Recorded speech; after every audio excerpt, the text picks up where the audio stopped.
اعوذ باللہ من الشیطان الرجیم بسم اللہ الرحمن الرحیم ان اللہ وملائکتہ یصلون علی النبی یا ایہا الذین آمنوا صلوا علیہ وسلموا تسلیما اللہم صلی علی سیدنا و نبینا و شفیعنا و مولانا محمد وعلی آل محمد وبارک وسلم۔ محترم خواتین و حضرات، السلام علیکم۔ پیام صبح کے ساتھ ایک بار پھر حاضر میں ہوں آپ کا میزبان انیق احمد۔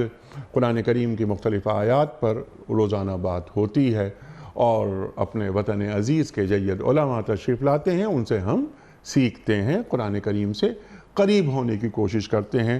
قرآن کریم کے معنی اور مفاہیم بالکل واضح کر کے ہمارے معزز علماء رکھ دیتے ہیں اور بتا دیتے ہیں کہ اللہ تعالیٰ اور اللہ کے رسول صلی اللہ علیہ وآلہ وسلم ہمیں کہاں دیکھنا چاہتے ہیں اور کیسا دیکھنا چاہتے ہیں۔ خواتین و حضرات، سورہ ممتحنہ آیت نمبر 3 پر آج گفتگو ہوگی۔ چھوٹی سی آیت ہے لیکن بہت بڑے بڑے عنوانات ہیں، موضوعات ہیں، ان پر بات کروائیں گے اور سورہ ممتحنہ کی آیت نمبر 1 بھی پیش نظر رکھیں گے کہ وہاں معاملہ کیا تھا۔ حضرت حاطب بن ابی بلتہ کا معاملہ رضی اللہ تعالی عنہ، کہ جنہوں نے ایک کچھ راز بھجوا دیے تھے جس پر ہم بات کروا چکے ہیں پچھلے کسی پروگرام میں، کہ آپ نے، کیونکہ آپ کی اولاد، آپ کے بھائی، رشتہ دار وغیرہ وہاں تھے، کہ کفار مکہ ان پر ظلم نہ کریں، تو ایک راز ایک خاتون کے ذریعے بھجوایا جا رہا تھا۔ حضرت جبریل امین کے ذریعے سرکار دو عالم صلی اللہ علیہ وآلہ وسلم کو اللہ نے اطلاع فراہم کر دی، اور پھر امیر المومنین حضرت علی مرتضیٰ کرم اللہ وجہہ، حضرت مقداد رضی اللہ تعالیٰ عنہ اور حضرت زبیر رضی اللہ تعالیٰ عنہ سے آپ نے فرمایا، اللہ کے رسول صلی اللہ علیہ وآلہ وسلم نے، کہ تم جاؤ اور تم لوگ اور جا کر وہاں اس خاتون سے کے پاس ایک خط ہوگا، وہ خط لے لینا۔ وہ خط لے لیا گیا اور معلوم یہ ہوا کہ پھر حضرت حاطب بن ابی بلتہ رضی اللہ تعالیٰ عنہ، جو کہ ایک بدری صحابی، انہوں نے اپنی فیملی کے لیے، ان کی حفاظت کے لیے، انہیں محفوظ بنانے کے لیے یہ کام کیا۔ اس پر گفتگو ہو چکی ہے۔ خواتین و حضرات، اللہ تعالیٰ اب یہاں فرما رہا ہے، وہ تھی آیت نمبر 1، یہ ہے آیت نمبر 3۔ اللہ فرما رہا ہے کہ قیامت کے دن نہ تمہاری رشتہ داریاں کام آئیں گی اور نہ تمہاری اولاد۔ اس روز اللہ تم میں جدائی ڈال دے گا، اللہ اکبر، اور وہ تمہارے اعمال کو دیکھ رہا ہے۔ خواتین و حضرات، یہاں اولاد کا ذکر ہوا، رشتہ داریوں کا ذکر ہوا۔ قیامت کے دن کوئی کسی کو نہیں پہچانے گا۔ والدین اولاد سے دور بھاگ رہے ہوں گے، اولاد والدین سے دور بھاگ رہی ہوگی، اللہ اکبر، لیکن اعمال پورے قرآن کریم میں الا الذین آمنوا وعملوا الصالحات، الا الذین آمنوا وعملوا الصالحات۔ تو یہ اعمال کیا ہوتے ہیں؟ نیک اعمال کسے کہتے ہیں؟ نیک اعمال کی توفیق کیا ہوتی ہے؟ قرآن کریم نیک اعمال میں کیا کیا شامل کر رہا ہے؟ نیک اعمال یا نیکیاں خود گھڑی جا سکتی ہیں کہ میں نے کوئی ایک عمل کر لیا اور اس کو کسی نیکی سے منسوب کر دیا، اور پھر برکتیں بھی اس نیکی سے وہ بھی وابستہ کر لی کہ یہ برکتیں مجھے حاصل ہو جائیں گی، یا نیکی کا سرکار دو عالم صلی اللہ علیہ وآلہ وسلم سے سند حاصل کرنا ضروری ہے۔ اگر سند مل رہی ہے تو وہ نیکی ہے، ادروائز وہ نیکی نہیں ہے۔ بہت ساری باتیں اس ذیل میں آئیں گی۔ یہ آیت سورہ ممتحنہ آیت نمبر 3 آج ہم سے کیا کہہ رہی ہے، یہ بتائیں گے ہمیں محترم علامہ سید رضی جعفر صاحب قبلہ۔ خواتین و حضرات، علامہ صاحب سے کون واقف نہیں؟ ہمارے ملک کا ایک ممتاز نام، بڑا مقبول نام، کون آپ سے واقف نہیں ہے؟ پیام صبح میں تشریف لاتے ہیں اپنی مصروفیات کو ترک کر کے، صرف اس لیے کہ دین کا علم آگے تک جائے۔ علامہ صاحب، میں آپ کا بڑا شکر گزار ہوں ہمیشہ کی طرح۔ علامہ صاحب کا خوش آمدید کہتے ہوئے پروگرام کا آغاز اللہ تعالیٰ کے بابرکت نام سے، سورہ ممتحنہ اور آیت نمبر 3۔ اعوذ باللہ من الشیطان الرجیم بسم اللہ الرحمن الرحیم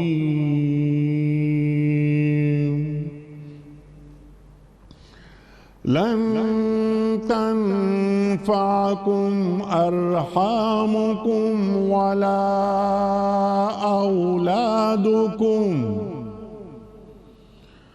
يوم القيامة يفصل بينكم يوم القيامة يفصل بينكم والله بما تعملون بصير صدق الله العظيم. قیامت کے دن نہ تمہاری رشتہ داریاں کسی کام آئیں گی نہ تمہاری اولاد. اس روز اللہ تمہارے درمیان جدائی ڈال دے گا اور وہی تمہارے اعمال کا دیکھنے والا ہے. صدق اللہ العظیم. خواتین و حضرات، محترم علامہ سید رضی جعفر صاحب قبلہ کی خدمت میں اس سے پہلے کہ ہم آج کے پروگرام کے حوالے سے پہلا سوال رکھیں، کل کے پوچھے گئے سوال کا درست جواب اور آج کا سوال. کل کا سوال یہ تھا کہ مردوں کو زندہ کرنے کا معجزہ کس پیغمبر کے پاس تھا؟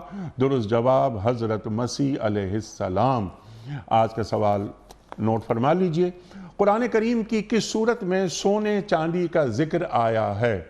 قرآن کریم کی کس صورت میں سونے چاندی کا ذکر آیا ہے؟ سورہ آل عمران میں یا سورہ مائدہ میں یا سورہ رحمان میں؟ جو درست جواب آپ سمجھتے ہوں روانہ فرمائیے. ہمارے فون نمبرز ہیں 0092213452709. ہمارا دوسرا فون نمبر ہے 009221343000980. ہمارا ای میل ایڈریس ps@duniatv.tv. ہمارا SMS کا نمبر 3031 اور خواتین و حضرات ہمارا واٹس ایپ کا نمبر ہے 00923218250194.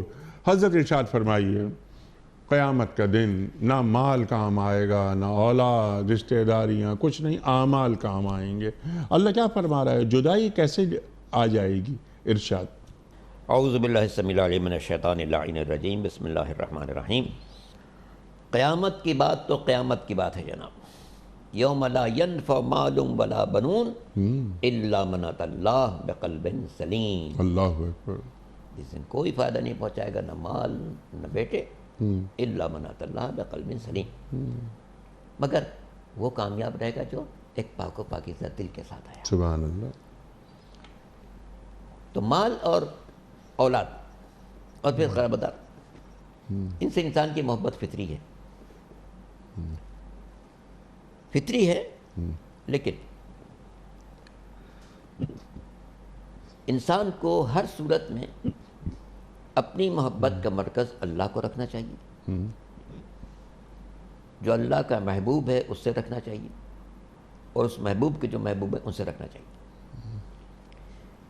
اس میزان کو سامنے رکھ کر پھر رشتہ داری، اولاد، قرابت دار سب کی ویلیو ہے اگر اس کے ساتھ جڑا ہوا ہے. ٹھیک. اور کوئی ویلیو نہیں ہے اگر اس سے ہٹ کر ہے. بیٹا دین سے منحرف ہو تو ممکن نہیں کہ انسان کو اس بیٹے سے محبت ہو. جی ہاں. کیوں دین کو نہیں مانتے؟ جب دین کو نہیں مانتے اس محبت کی کیا تعلق؟ رباداری الگ چیز ہے، محبت نہیں ہو سکتی. ٹھیک. اس آیت میں ایک خاص تنبیہ بھی ہے. انسان بہت سے غلط کام کرتا ہے اولاد کی خاطر، جی ہاں. گھر والوں کی خاطر. رشوت لیتا ہے، ہیرا پھیری کرتا ہے، ذخیرہ اندوزی کرتا ہے، چور بازاری کرتا ہے. اس سے بڑھ کے یہ جو ڈاکو ہیں ڈکیتی کرتے ہیں، بچوں کا پیٹ پالنا ہے. جتنے منفی کام دنیا میں ہو رہے ہیں انسان زیادہ تر مال کی محبت میں کرتا ہے، یا کوئی خاص بغض اس کو کسی سے ہو جاتا ہوتا ہے. ہمارے ملک میں جو وارداتیں ہوتی ہیں، بینک لوٹے جاتے ہیں، لوگ ایک دوسرے کے مال پر غاصبانہ قبضہ کر لیتے ہیں. زمینوں پر قبضہ ہو رہا ہے، کھیتوں پر قبضہ ہو رہا ہے، باغات پر قبضہ ہو رہا ہے. یہ سب کی بنیاد مال کی وہ محبت ہے جس میں اللہ کو مائنس کر رکھا ہے. اللہ اکبر. ہر وہ کام جس میں انسان اللہ کو مائنس کر وہ یقین غلط ہی ہوگا، کبھی صحیح ہو ہی نہیں سکتا. مجھے یہ بات اچھی طرح یاد ہے، میں لندن میں تھا کسی علاج کے سلسلے میں، تو وہاں ایک پروفیسر صاحب سے بات ہونے لگی، تو میں نے مزاحاً کہا کہ جناب میں تو لکیر کا فقیر ہوں. کہنے آپ کی تقریر اتنی روشن خیالی کی ہوتی ہیں، اتنی اچھی باتیں ہوتی ہیں، آپ کہتے میں لکیر کا فقیر ہوں. اچھا. میں نے کہا ہاں میں ہوں لکیر کا فقیر. کیا مطلب ہے؟ میں نے کہا جب میں کوئی کام شروع کرنا چاہتا ہوں تو ایک لکیر کھینچتا ہوں، اگر یہ سرکار دو عالم حضرت محمد مصطفیٰ صلی اللہ علیہ وسلم تک پہنچ گئی تو میں سمجھتا ہوں یہ کام میرا صحیح ہے اور میں صراط مستقیم پر ہوں. ہاں، اور اگر ان تک نہیں پہنچتی تو میں سمجھتا ہوں یہ کام غلط ہے. سبحان اللہ. تو میں ایک لکیر کا فقیر. وہ لکیر اگر سرکار دو عالم تک پہنچ گئی، اس لیے بالکل سچ کہا ہے اقبال نے، ببو صفا بیر ساں خیشرا کہ دی ہم اوس اگر بہو نہ رسیدی تمام بول حویس. تو اس لیے اللہ اکبر. ہر مومن کا فرض ہے، ہر مومن کا فرض کہ وہ جو قدم بھی اٹھائے اس میں پیش نظر رکھے کہ کیا اس میں اللہ کی رضا ہے، کیا رسول نے اسے منع تو نہیں کیا. اللہ اکبر. اور یہ اس وقت ہو سکتا ہے جب حضور کے اسوہ حسنہ کو پڑھیں. بڑی خرابی یہ ہے کہ انسان حضور کا نام بھی لیتا ہے، درود بھی پڑھتا ہے، جب مؤذن حضور کا نام لیتا ہے تو انسان آنکھوں کو چومتا بھی ہے، سب کچھ کرتا ہے، لیکن اتنی توفیق نہیں ہوتی کہ ہم حضور کی سیرت طیبہ کو پڑھیں اور اس سے اپنی زندگی کے لیے لاہ عمل دریافت کریں، ترتیب دیں. دین یہ نہیں ہے کہ انسان بس کلمہ پڑھ لے اور داخل اسلام ہو گیا، بس سمجھے کہ اب میں سب کچھ بری ذمہ. نہیں، دین اس وقت تک سمجھ میں نہیں آ سکتا جب تک کہ سرکار دو عالم کی حیات طیبہ کا عمیق مطالعہ نہ کیا جائے، سمجھا نہ جائے کہ حضور نے کس موقع کے لیے کیا بات کہی ہے. حضور نے 63 سال زندگی گزاری، 40 سال تو غیر خاموشی کی زندگی ہے، اس کے بعد 23 سال کی زندگی. 23 سال کی زندگی میں نہ جانے کتنے نشے و فراز ہیں اور ہر موقع کے لیے ہدایات موجود ہیں. مکی زندگی الگ ہے، مدنی زندگی بالکل الگ ہے. مکے میں ہر طرف سے دشمنوں کی الغار ہے، مدنی زندگی میں ایک حاکم اعلیٰ کی بھی حیثیت ہے، لیکن ایسا حاکم اعلیٰ جس کو ہر طرف سے دشمنوں کا خطرہ بھی ہے. کس موقع پر حضور نے کیا اقدام کیا ہے، گھر والوں کے ساتھ آپ کا سلوک کیسا تھا، قرابت داروں کے ساتھ سلوک کیسا تھا، اجنبی آنے والوں کے ساتھ کیسا سلوک تھا، محتاج لوگوں کے ساتھ کیسا سلوک تھا، اغنیاء کے ساتھ کیسا سلوک تھا، دنیا کے حکمرانوں کے ساتھ کیسا سلوک تھا، دنیا کے بااثر شخصیتوں کے ساتھ کیا سلوک تھا. ان تمام باتوں کو پیش نظر نہیں رکھیں گے تو ہم حضور کے اسوہ حسنہ پر کیسے چلیں؟ سبحان اللہ. علامہ صاحب آپ نے بالکل آسان کر دیا اب معاملہ، اور بالکل پروگرام بالکل نکل کر اب سامنے آ گیا. بنیاد آپ نے فراہم کر دی. 40 برس حیات مبارکہ، فقط لبثت فیکم عمرا من قبلی افلا تعقلون، میں نے تم ہی میں عمر گزاری، تم نے مجھے کیسا پایا. 40 برس پہلے کی حیات مبارکہ کو بھی حجت دلیل بنایا جا رہا ہے. 13 برس مکہ مکرمہ کے، یتلو علیہم آیاتہ ویزکیہم ویعلمہم الکتاب والحکمہ. مدینہ منورہ ہجرت 10 برس. اللہ اکبر. وہ طائف کے زخمی بھی ہیں، وہ مکے کے فاتح بھی ہیں. اللہ اکبر. یعنی کیا بیان کی اور کیا بیان کیا جائے. لیکن اب کیونکہ ہم آیت پہ آ جاتے ہیں، اعمال، اولاد کام نہیں آئے گی، والدین کام نہیں آئیں گے، بے ایمان اولاد نہ دنیا میں فائدہ مند ہو سکتی ہے نہ آخرت میں فائدہ مند ہوگی. آپ نے بجا فرمایا کہ رشوتیں لے لو وغیرہ وغیرہ، بدعمالیاں کرو اولاد کے لیے، بڑا گھر لے لو، بڑی گاڑی لے لو وغیرہ وغیرہ وغیرہ وغیرہ، لیکن جو چیز کام آئے گی وہ صرف نیک عمل. یہ جو 63 برس سرکار دو عالم صلی اللہ علیہ وآلہ وسلم کے ان 63 برسوں میں ہم جو چند اعمال تو قرآن کریم بیان فرما دیتا ہے، پھر اسوہ رسول کریم صلی اللہ علیہ وآلہ وسلم قدم قدم پر ہماری رہنمائی فرما رہی ہے. لَقَدْ كَانَ لَكُمْ فِي رَسُولِ اللَّهِ أُسْوَةٌ حَسَنَةٌ. تو کیسا یعنی اعمال، بلکہ اس کو اگر ہم ایک جملے میں کہیں، قرآن ہمیں کہاں دیکھنا چاہتا ہے، قرآن ہم میں کون کون سے اوصاف اور ہم میں کون کون سی صفات دیکھنا چاہتا ہے. ارشاد. حقیقت یہ ہے کہ ہم لوگ جس طرح حضور کے اسوہ حسنہ سے دور ہیں، اسی طرح قرآن سے بھی ہماری غالب اکثریت دور ہے۔ اچھا، کہنے کو مسلمان تقریباً 1.5 ارب ہیں، 144 کروڑ یا 150 کروڑ، لیکن کبھی آپ اپنے طور پر غور کیجئے گا کہ یہ جو سارے کے سارے مسلمان ہیں، تقریباً 1.5 ارب، قرآن کو آخری کتاب سمجھتے ہیں، ٹھیک، اسے اپنی زندگی کا دستور عمل مانتے ہیں، یہ بھی تسلیم کرتے ہیں کہ اس میں کوئی ایک حرف بندوں کا شامل کیا ہوا نہیں ہے، جی، یہ بھی مانتے ہیں کہ یہ سب اللہ نے میری بہتری کے لیے بھیجا ہے، یہ بھی مانتے ہیں کہ اس کو ہم تک پہنچانے کے لیے سرکار دو عالم نے بڑی زحمتیں اٹھائی، صلی اللہ علیہ وآلہ وسلم۔ مگر کتنے لوگ ہیں جو قرآن مجید روزانہ پڑھتے ہوں؟ ٹھیک، کتنے ہیں جو تلاوت شدہ حصے کا ترجمہ پڑھتے ہوں؟ کتنے ہیں جو ترجمہ کے ساتھ ساتھ اس پر غور کرتے ہوں؟ اور پھر کتنے ہیں جو اپنی زندگی کو اس کے سانچے میں ڈھالنے کی کوشش کرتے ہوں؟ ٹھیک، جتنا ہم غور کریں گے دائرہ چھوٹے سے چھوٹا ہوتا چلا جائے گا، چھوٹے سے چھوٹا ہوتا جائے گا۔ ٹھیک، کیا قرآن اس لیے نازل ہوا تھا کہ ہم بہت خوبصورت جلد میں بہت اچھے غلاف میں رکھ دیں، کبھی کوئی بات ہو، قسم کھانی ہو تو اس کو سر پر رکھ لیں، کبھی کوئی مقدمہ پیش آ جائے تو ہم اس پر ہاتھ رکھ کے حلف اٹھا لیں؟ ہرگز ایسا نہیں۔ ان ھذا القرآن یہدی للتی اقوم، یہ قرآن تمہارے رہنمائی کرتا ہے اس راستے کی طرف جو سب سے پائیدار ہے، سب سے مضبوط ہے۔ ٹھیک، 6000 سے زیادہ آیتیں قرآن مجید کی، کیا ہم نے ان کے ذریعے سے اپنے طریقہ حیات کو سمجھنے کی کوشش کی؟ یہ قرآن فریاد کرے گا۔ سرکار دو عالم حضرت محمد مصطفیٰ صلی اللہ علیہ وسلم کی زبان مبارک سے ایک فریاد ہے قرآن مجید جی، میں، اور اس فریاد کا تعلق زیادہ ہم سے ہے۔ رب ان قومی ھذا اتخذوا القرآن مہجورا، اے پالنے والی یہ بھی اپنی قوم جسے قرآن کو لیا مگر متروک شکل میں۔ جی، اب اس قومی سے تعلق مشرکین مکہ کا ہو کہ جو جن کے درمیان حضور پروان چڑھے ہیں، یا ہم سب سے ہو، جی، ظاہر ہے کہ پیغمبر اسلام یہود و نصارہ کو اپنی قوم نہیں کہتے ہیں، ظاہری نظر یہ ہے کہ ہم جسے پیغمبر اپنی قوم کہیں گے، اتخذوا ھذا القرآن مہجورا، قرآن کو لیا متروک شکل میں، قرآن رکھا ہے گھر میں، پڑھ نہیں رہے۔ ٹھیک ہے، یہ بات موجود ہے کہ قیامت میں جو چیزیں شکوہ کریں گے اللہ کی بارگاہ میں، ان میں مسجد بھی ہے جس میں لوگ نماز پڑھنے نہ آئیں، اور قرآن بھی ہے جس کی تلاوت نہ کی جاتی۔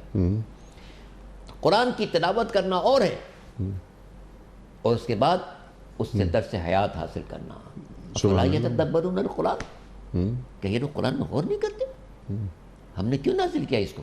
ٹھیک ہے، قرآن مجید کی آیات انسان کو مسلسل دعوت فکر دے رہی ہیں۔ حدیث کا ایک جملہ بڑا خوبصورت ہے، ان ھذا القرآن ظاہر انیق باطنہ دقیق، اس قرآن کا ظاہر انیق ہے، اس کا باطن بہت دقیق ہے۔ یہ باطن دقیق کیسے سمجھ میں آئے گا جب تک ہم غور نہیں کریں؟ سبحان اللہ، اس کے مطالب میں اترنے کی کوشش کرو، اپنی زندگی کو اس کے سانچے میں ڈھالنے کی کوشش کرو، پھر دیکھو گے کہ ان ھذا القرآن، تمہاری جو قرآن رہنمائی کرتا ہے، کتاب انزلناہ الیک لتخرج الناس من الظلمات الی النور، سبحان اللہ، میرے سبحان حبیب ہم نے آپ پر کتاب اسی اتاری تاکہ بندگان خدا کو تاریکی سے نکال کر روشنی تک پہنچائیں۔ سبحان اللہ، جہالت تاریکی ہے، علم روشنی ہے، بدامنی تاریکی ہے، امن و امان روشنی ہے، سبحان اللہ، افراتفری تاریکی ہے، راہ مستقیم روشنی ہے، اللہ کے بندوں کو اذیت پہنچانا تاریکی ہے، ان کے ساتھ حسن عمل روشنی ہے۔ تو قرآن چاہتا یہ کہ ہم ہر قسم کی برائیوں سے دور ہو جائیں ٹھیک، اور ہر قسم کے اچھائیوں کی طرف قدم بڑھا دیں۔ دین کا راستہ ایک ہی ہے جو حضرت آدم سے چلا آ رہا ہے، لیکن ترقی یافتہ ہو چلا گیا۔ نوح تک انسانیت کی منزل کچھ اور تھی تو ان کو شریعت کچھ اور دی گئی، پھر اس سے ڈیولپمنٹ ہوئی۔ ابراہیم تک انسانی ارتقا کچھ اور تھا تو ان کو ایک شریعت دی گئی، پھر ابراہیم سے آگے بڑھتے بڑھتے جب ان کی شریعت کو مٹا دیا گیا، موسیٰ علیہ السلام کو بھیج دیا گیا، موسیٰ کی شریعت میں لوگوں نے منمانی کر دی تو عیسیٰ کو بھیج دیا۔ جب ساری شریعتوں میں لوگ منمانی کر کے تھک گئے تو آخر میں اللہ نے کتاب بھیجی اور اس اعلان کے ساتھ بھیجی کہ انا نحن نزلنا الذکر وانا لہ لحافظون. سبحان اللہ. اب ہم اس کی حفاظت کریں. سبحان اللہ. اعلان ہے کہ ہم اس کی حفاظت کریں گے. ماضی کے جو اتنے دساتیر بھیجے گئے ان کے لیے اللہ کی طرف سے اعلان نہیں تھا کہ ہم ان کی حفاظت کریں گے. ٹھیک. مگر اس دستور کے جو اس کا وعدہ ہے کہ ہم اس کی حفاظت کریں گے. سبحان اللہ. اور یہ طے شدہ بات ہے کہ قرآن مجید کے نزول سے لے کے آج تک ایک حرف کا فرق نہیں ہے. جی ایک نقطے کا بھی فرق نہیں ہو سکتا, کیونکہ جیسے آپ نے فرمایا کہ انا نحن نزلنا الذکر وانا لہ لحافظون. سبحان اللہ.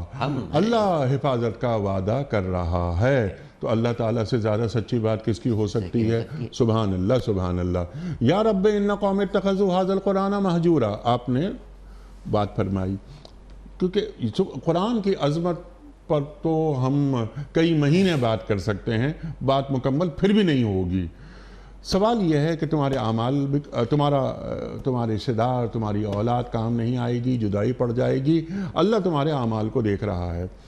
قرآن کریم ایک بندہ مومن کو کن اعمال سے بہرہ مند دیکھنا چاہتا ہے.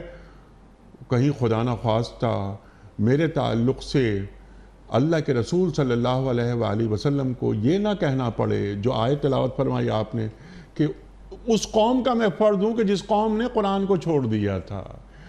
قرآن کو قالت الاعراب آمنا, اللہ اکبر, قل لم تؤمنوا قولوا اسلمنا, لما يدخل الایمان فی قلوبکم. اللہ اکبر. تو یہ قلب میں ایمان کیسے آتا ہے اور چلتا پھرتا کردار کیسے بنتا ہے؟ سمپل سوال آپ کی خدمت میں یہ ہے کہ کون کون سے اعمال اللہ تعالیٰ مجھ میں دیکھنا چاہ رہا ہے جو میرے رشتہ دار, میری اولاد اس سے بھی زیادہ اہمیت رکھیں گے قیامت کے دن, اور اللہ تعالیٰ ان اعمال کی روشنی میں مجھے جنت کی طرف لے جائے, جنتیوں میں شامل کر لے. یعنی میرا مقام علیین میں ہو, سجین میں نہ ہو. وہ اوصاف, وہ کردار, اس میں چند باتیں ارشاد فرما دیجئے, ہم سب کو تعلیم کر دیجئے. الحم سے لے کے والناس تک اللہ تعالیٰ کیا فرما رہا ہے؟ اتفاقاً سورہ مومنین میں جہاں آغاز ہوتا ہے بسم اللہ الرحمن الرحیم قد افلح المؤمنون, جی ان میں پہلی بات ہے الذین هم فی صلاتہم خاشعون. سبحان اللہ. نماز میں خشوع و خضوع رکھتے ہیں. فی اموالہم حق للسائل والمحروم, ان کے مال میں حق ہے, سائل کا بھی محروم کا بھی. سبحان اللہ. سبحان اللہ. جس نے زبان کھول دی اس کا بھی حق ہے, جس نے زبان نہیں کھولی اور آپ جانتے کہ یہ محروم ہے اس کا بھی حق ہے. سبحان اللہ. وہم علی فروجہم حافظون, یہ ناشائستہ باتوں سے اپنی حفاظت کرتے ہیں. سبحان اللہ. الا علی ازواجہم اور ملکت ایمانہم, جو شریک زندگی اس کے ساتھ جو عمل جائز ہے وہ غیر کے ساتھ نہیں ہو سکتا. جی حیا. جہاں اللہ اکبر. تو یہ قرآن مجید میں متعدد آیتوں میں اس کی تفصیل موجود ہے کہ کون کون سی باتیں نگاہ قدرت میں پسندیدہ ہیں. ٹھیک. جو باتیں قرآن نے اشارے کے طور پر کہی ہیں انہیں کو سرکار دو عالم نے تشریح کے ساتھ کہا ہے. قرآن نے مثلا کہہ دیا کہ اقیموا الصلاۃ, نماز قائم کرو. سرکار دو عالم نے بتایا کہ صبح کی 2 پڑھو, ظہر کی 4 پڑھو, عصر کی 4 پڑھو, مغرب کی 3 پڑھو, عشاء کی 4 پڑھو. جی. تو اس لیے ناممکن ہے کہ کوئی شخص حضور کے اسوہ حسنہ کو پیش نظر رکھے بغیر ان فرائض کو انجام دے سکے جو اللہ ہم سے چاہتا ہے. اسے اللہ نے رسول کو میزان قرار دیا ہے. رسول کو میزان, ان کنتم تحبون اللہ فاتبعونی, اگر اللہ سے محبت ہے میرا اتباع کرو. سبحان اللہ. یحببکم اللہ, اللہ بھی تم سے محبت کرنے لگے گا. ویغفر لکم ذنوبکم, تمہارے گناہوں کو معاف کر دے گا. تو رسول کو اسوہ حسنہ اس قدر اہمیت کا حامل ہے. لیکن بدقسمتی ہم سب کی ہے کہ اس اسوہ حسنہ کو سمجھنے کی, پڑھنے کی, غور کرنے کی, اپنانے کی کوشش بہت کم کی جاتی. ٹھیک. کاش نظام مملکت میں ہمارے جتنے ادارے کام کر رہے ہیں, جتنے چینل کام کر رہے ہیں, آزاد چینل بھی ہیں, گورنمنٹ کے اختیار میں بھی چینل ہیں, وہ اس بات کو اہمیت دیں.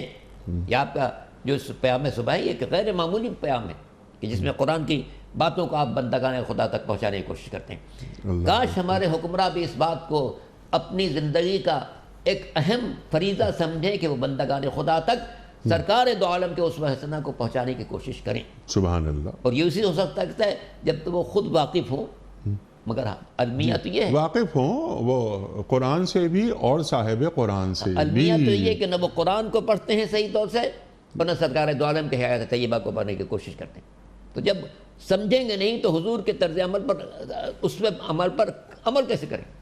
یہ اعلان کر دینا کہ جناب ہم ریاست مدینہ قائم کر، یہ صرف اعلان کر دینا کافی ہے؟ یہ سمجھنا ضروری ہے کہ حضور نے مدینہ پہنچے کیا کیا، مدینہ کے کیسے طرح سے اسلوب کو ہے کیا، وہاں پر معاشیات کو کیسے درست کیا، اقتصاد کو کیسے درست کیا، وہاں کے تمدن کو کیسے درست کیا، امن و امان کے معاملے کو کیسے درست کیا، بندگان خدا کے باہمی تعلقات کو کیسے درست کیا. ان سب کو سمجھنے کے لیے حضور کی سیرت طیبہ کا مطالعہ لازمی ہے. ہم سب جو دور ہیں حضور کے اسوہ حسنہ سے، بنیادی بات یہ کہ ہم نے صحیح طور سے پڑھا نہیں ہے، صحیح طور سے سمجھنے کی کوشش نہیں کرتے ہیں. مال کی محبت ہم سے نہ جانے کتنے خرابیاں کرا دیتی ہے. قرآن نے ہمیں بار بار بجائے اس بات کی توجہ دلائی ہے کہ دیکھو، یاد رکھو، تمہارا مال بھی کام آنے والا نہیں ہے، تمہاری اولاد بھی کام آنے نہیں ہے، الا من اتى اللہ بقلب سلیم. کامیاب ہوگا جو اپنے قلب کو سالم رکھے گا، اپنے پورے وجود کو پاکیزہ رکھے گا. اسی لیے سورہ اعلیٰ میں ارشاد ہوا قد افلح من تزکا، یقیناً کامیاب ہے اس نے اپنے آپ کو پاک رکھا. زبان پاک ہو، غلط الفاظ نہ نکلیں، آنکھیں پاک ہو، خیانت نہ کریں، سماعت پاک ہو، کسی کے لیے برائی نہ سنو، ہاتھ پاک ہو، کسی پر ظلم نہ ڈھانا، پیر پاک ہو، کسی غلط جگہ نہ جانا، دل پاک ہو، کسی کے لیے کینے و دور نہ آنے پائے، دماغ پاک ہو، غلط خیالات کا مرکز نہ بننے پائے. سبحان اللہ. پورے وجود کو پاکیزہ بنا لو، سیرت بھی پاک ہو، کردار بھی پاک ہو، رفتار بھی پاک ہو، گفتار بھی پاک ہو. اور یہ اس وقت ہو سکتا ہے جب پیش نظر رکھو کہ سرکار دو عالم حضرت محمد مصطفیٰ صلی اللہ علیہ وسلم نے ہمارے کیا اسلوب حیات دیا ہے، کیا میں اس راستے پر چلنا ہوں یا نہیں چل رہا ہوں. ہر مومن کا فرض ہے روزانہ اپنے معمولات کا جائزہ لے اور اس میں یہ دیکھے کہ میں اپنے سرکار دو عالم کی تعلیمات کو کتنا پیش نظر رکھتا ہوں. یہ اسی وقت ہو سکتا ہے جب ہم تعلیمات کو پڑھیں اور پھر اپنی زندگی کا جائزہ لیں. سبحان اللہ. اس میں مزکی کا کردار کیا ہے کسی معاشرے میں؟ اب 13 برس آپ نے گفتگو فرمائی، تلاوت آیات ہو رہی ہے، تزکیہ ہو رہا ہے اور کتاب و حکمت کی تعلیم دی جا رہی ہے، اللہ اکبر اللہ اکبر. تو وہاں پر ایک مزکی سرکار دو عالم صلی اللہ علیہ وآلہ وسلم خود وہ کردار سازی فرما رہے ہیں. العلماء ورثۃ الانبیاء، اللہ کے رسول فرماتے ہیں صلی اللہ علیہ وآلہ وسلم انما یخشی اللہ من عبادہ العلماء. قرآن کریم فرما رہا ہے.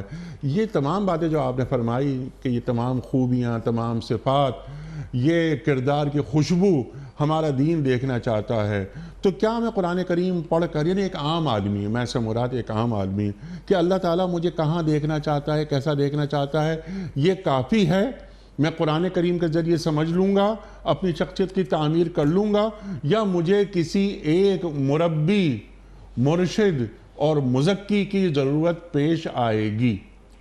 اور وہ مربی بھی ایسا ہونا چاہیے جس سے کردار شفاف ہو.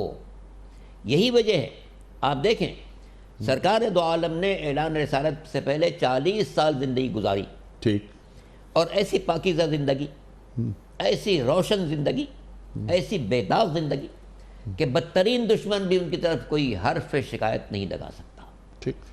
انتظام میں قدرت یہ نظر آ رہا ہے کہ پہلے سرکار کی صداقت و امانت کا کلمہ پڑھو، اس کے بعد ان کی نبوت و رسالت کا کلمہ پڑھو.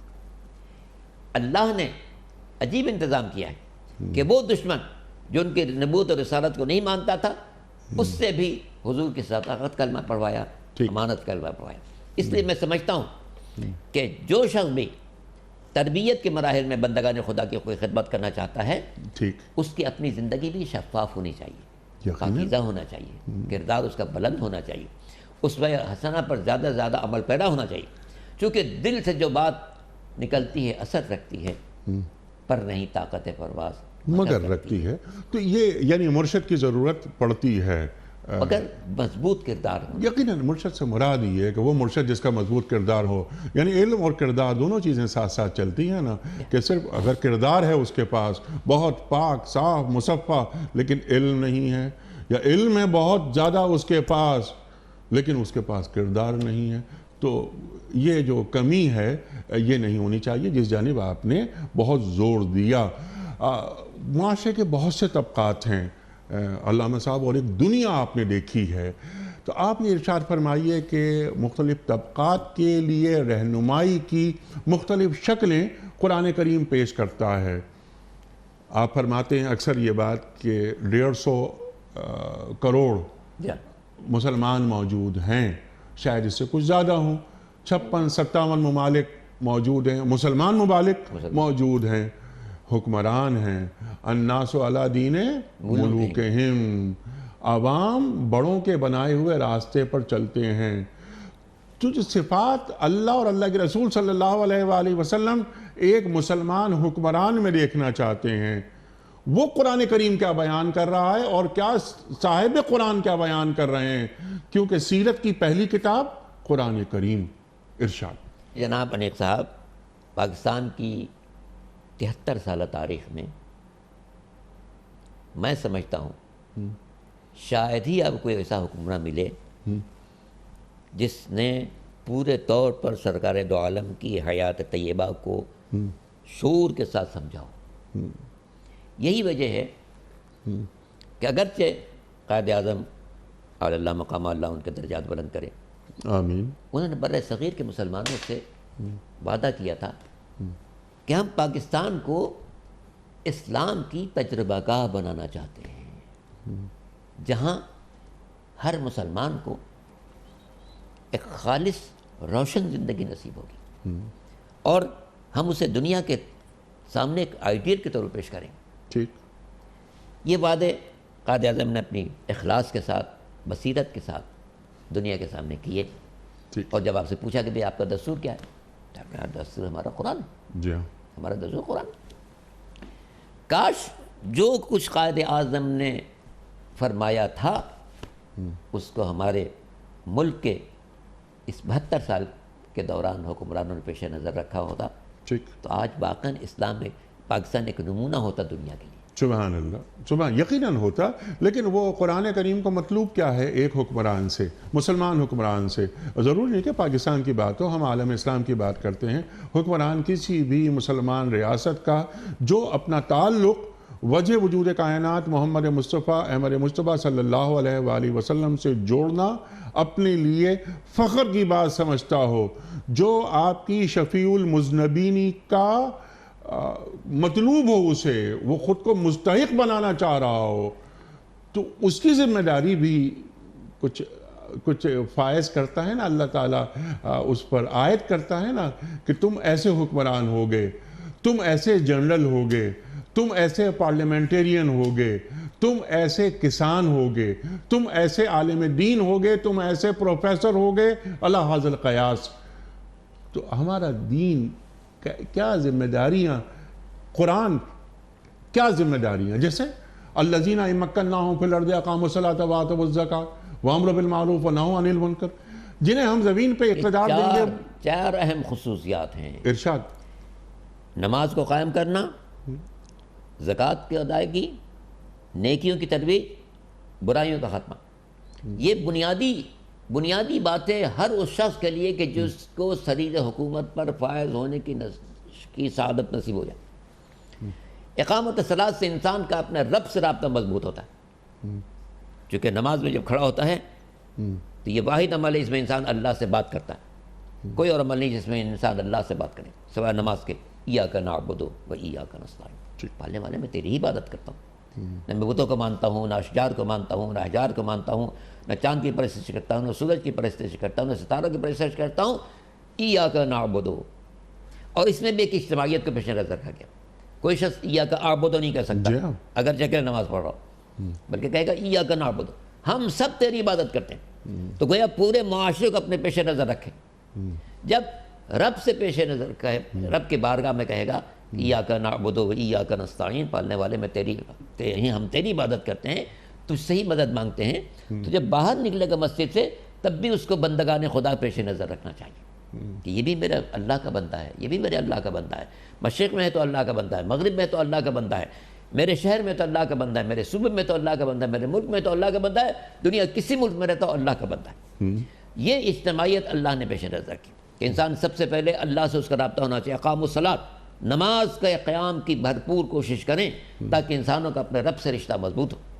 وآتوا الزکوٰۃ، زکوٰۃ ادا کریں، کیونکہ ہر معاشرے میں کچھ خوشحال ہوتے ہیں، کچھ بدحال ہوتے ہیں، کچھ متوسط الحال ہوتے ہیں۔ دنیا کے کسی ملک میں آپ چلے جائیں، کسی شہر کے کسی علاقے میں چلے جائیں، آپ کو 3 قسم کے افراد نظر آئیں گے، کچھ خوشحال ہیں، کچھ بدحال ہیں، کچھ متوسط الحال ہیں۔ قدرت نے چاہا ہے کہ جو خوشحال ہیں ان کے مال میں سے کچھ حصہ لے کر بدحال لوگوں تک پہنچایا جائے تاکہ ان کی بدحالی دور ہو جائے۔ اور یہ ذمہ داری حکمران کی ہے، حکمران کی ذمہ داری۔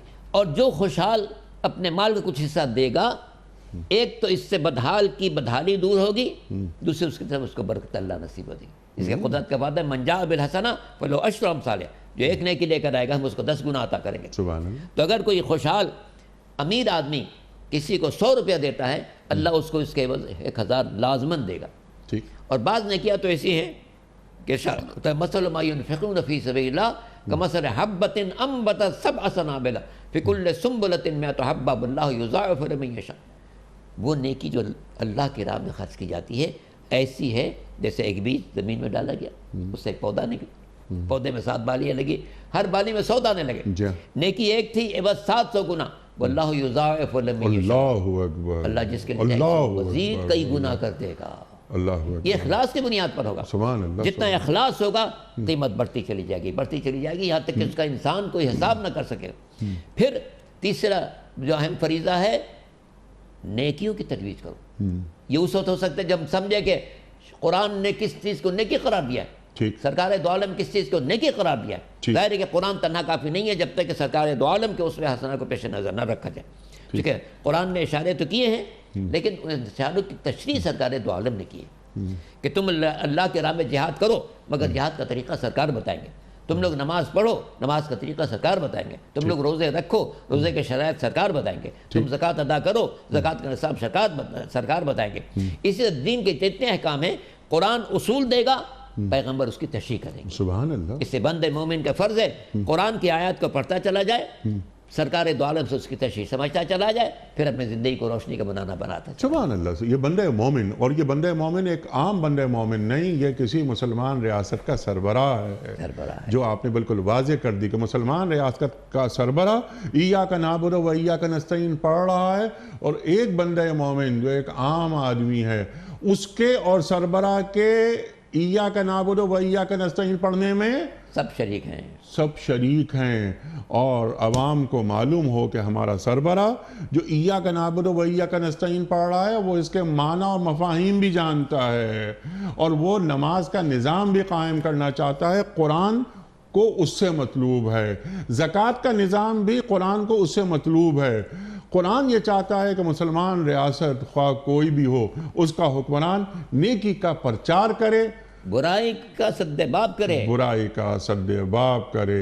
مسلمان ریاستوں میں حکمران یا بڑے، میں نے عرض کیا تھا کہ الناس علی دین ملوکہم، عوام بڑوں کے بنائے ہوئے راستے پہ چلتی ہے، تو ہمیں جو قرآن کریم کی یہ آیت، یہ بات جو کہہ رہی ہے، ہم سے جو تقاضا کر رہی ہے کہ دیکھو قیامت کے دن نہ تمہاری اولاد تمہارے کام آئے گی، نہ تمہارے رشتہ دار تمہارے کام آئیں گے، جو چیز کام آئے گی وہ تمہارے اعمال، عمل صالح۔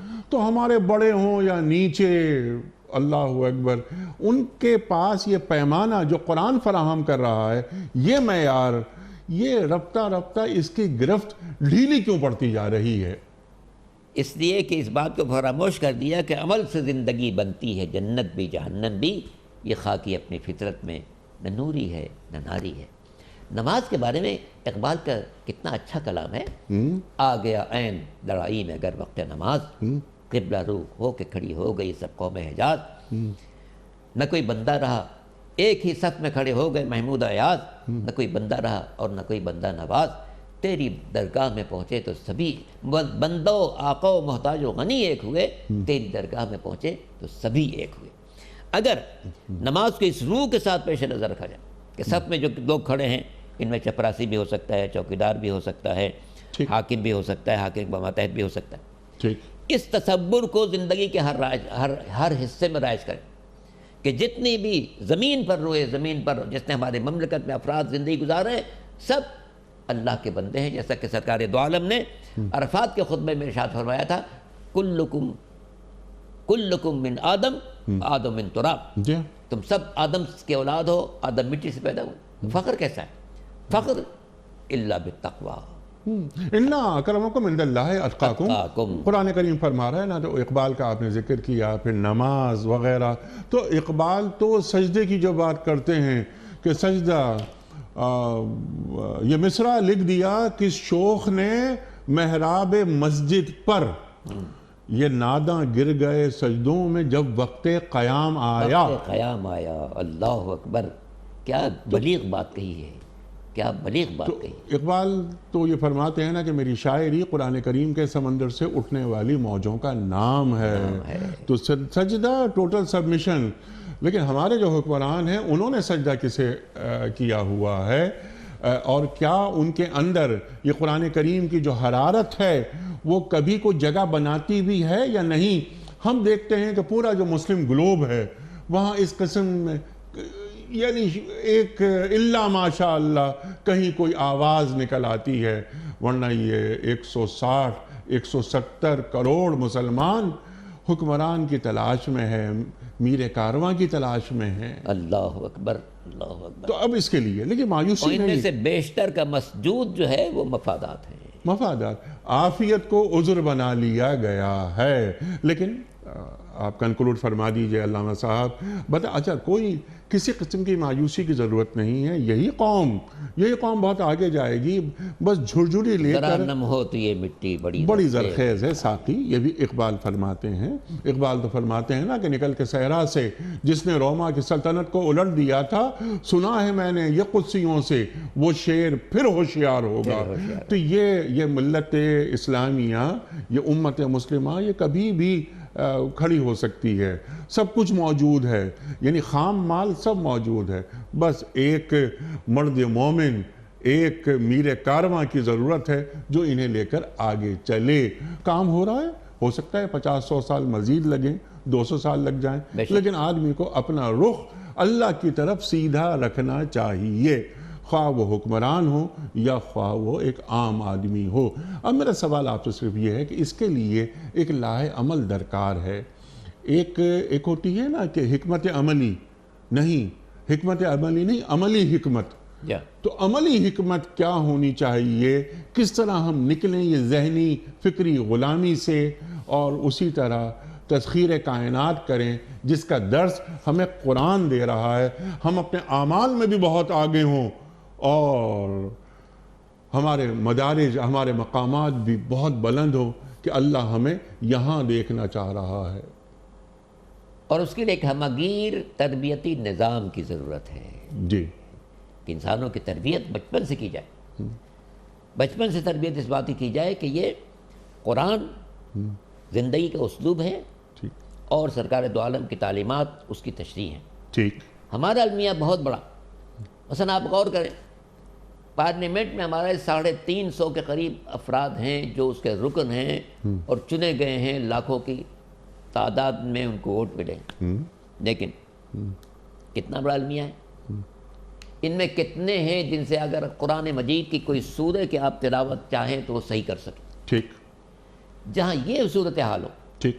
کیا ایک پارلیمنٹ کا رکن جو کئی لاکھ انسانوں کے ووٹ سے بن کر آیا، وہ قرآن کی سورہ کی تلاوت نہ کر سکے؟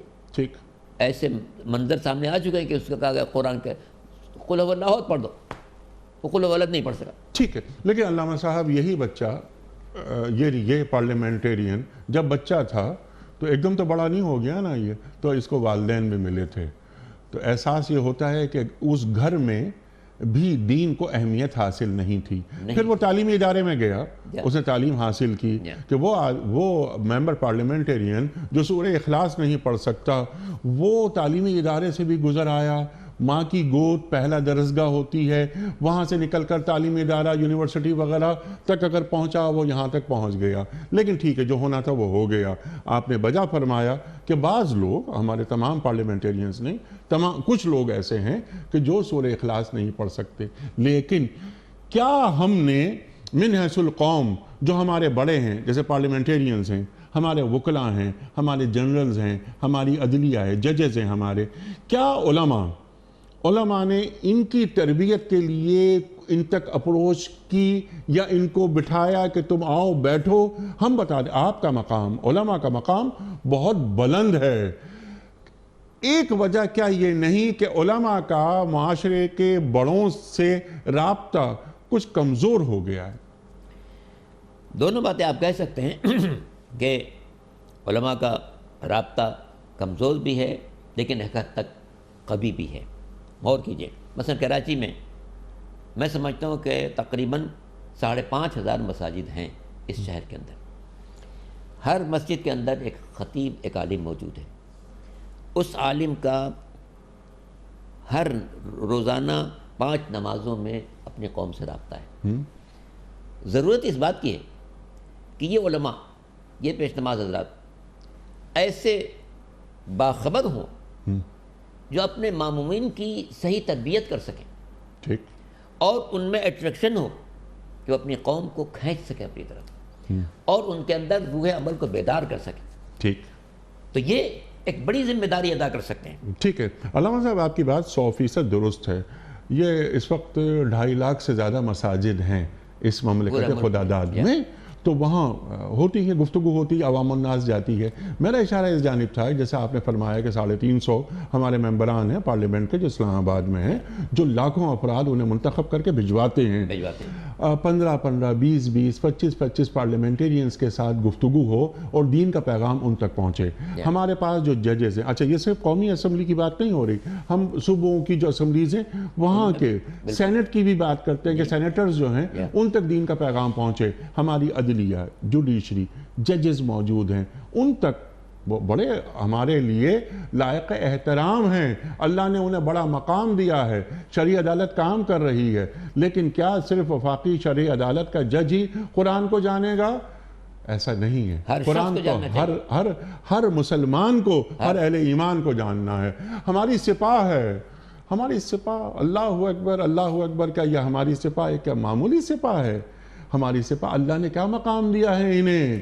جو سرحدوں کی حفاظت کرتے ہیں، ان کی ایک رات کی جو جگائی ہے، رات کو جاگتے ہیں، وہ مسجد نبوی صلی اللہ علیہ وآلہ وسلم میں مہینے بھر کے اعتکاف سے زیادہ ہے. یقینی طور پر یہ ہے مسلمان سپاہی.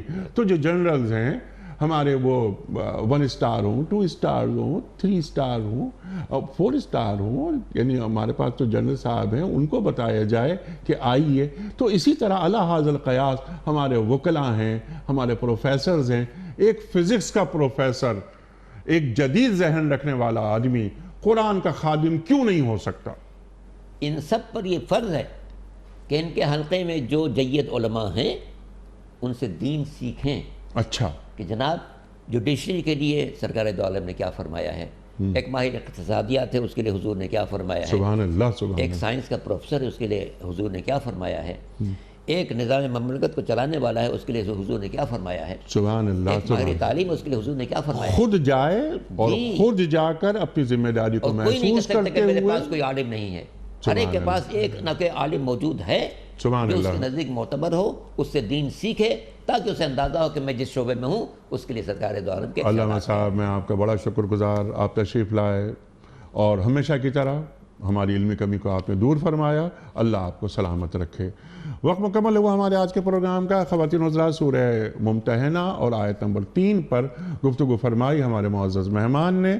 رشتہ داریاں کام نہیں آئیں گی قیامت کے روز، اولاد کام نہیں آئے گی، صرف اعمال کام آئیں گے. اپنے اعمال کو کس طرح کارآمد بنایا جا سکتا ہے اور اپنے اعمال میں کس طرح پختگی لائی جا سکتی ہے اپنے ایمان کو بلند کر کے، اس پر بھی انشاءاللہ بات کریں گے کسی اور موقع پر. وقت مکمل ہوا ہمارے آج کے پروگرام کا. کوئز. کل کا سوال یہ تھا کہ مردوں کو زندہ کرنے کا معجزہ کس پیغمبر کے پاس تھا؟ درست جواب حضرت مسیح علیہ السلام کے پاس. آج کا سوال نوٹ فرما لیجئے. قرآن کریم کی کس صورت میں سونے چاندی کا ذکر آیا ہے؟ 3 آپشنز: سورہ آل عمران میں، یا سورہ مائدہ میں، یا سورہ رحمان میں. جو درست جواب آپ سمجھتے ہوں روانہ فرمائیے. ہمارے فون نمبرز ہیں 0092213452709. ہمارا دوسرا فون نمبر ہے 009221343000980. ہمارا ای میل ایڈریس ps@dunyatv.tv. ہمارا SMS کا نمبر 3031 اور خواتین حضرات ہمارا واٹس ایپ کا نمبر ہے 009232182500194. قرآن اندازی حضرت آپ کے دست مبارک سے آج کے ونر کون ہیں؟ آج کے ونر ہیں جناب محترمہ رضیہ نسرین. کہاں سے؟ لاہور سے. لاہور سے. محترمہ رضیہ نسرین صاحبہ لاہور سے آپ کی خدمت میں دنیا ٹی وی کی جانب سے دینی کتب پر مشتمل گفٹ ہیمپر آپ کے گھر بذریعہ کوریئر روانہ کیا جا رہا ہے. آپ کو بہت بہت مبارک ہو. اختتام ہوتا ہے پیام صبح کا روزانہ ایک قول پر، اور وہ قول ہوتا ہے صاحب نہج البلاغہ امیر المومنین حضرت علی مرتضیٰ کرم اللہ وجہہ کا. آپ فرماتے ہیں کہ تکبر سے بچو کہ یہ سرکشی کا سرچشمہ اور خدا کی نافرمانی ہے. تکبر سے بچو کہ یہ سرکشی کا سرچشمہ اور خدا کی نافرمانی ہے. اللہ اکبر. اپنے میزبان انیق احمد کو کل تک کے لیے اجازت دیجیے. خدا حافظ.